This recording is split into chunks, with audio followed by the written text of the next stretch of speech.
sa kanyang gawa. Kaya kailangan tayo bilang isang Kristiyano, yung salitang faithful. Ano ba yung pagkakaintindi natin? Yung faithful.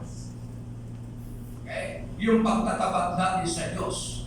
Pagamat napakahirap gawin na magtapat sa Diyos, maging mabuti ka at matuwid ka sa harapan ng Diyos, pinipilit mong gawin ito. Dahil kailangan gawin. Dahil alam natin, yung reward na ito, gustong-gusto nating marating.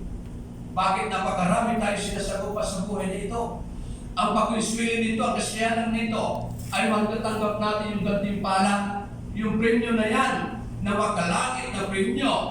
At ito'y inaasam-asam natin, at yun ang gusto natin. Okay? Pero sabi diyan, kailangan ang mga individual at Kristiyano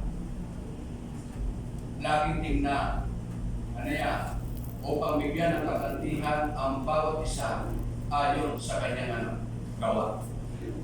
Kaya yung trabaho natin bilang isang Kristiyano,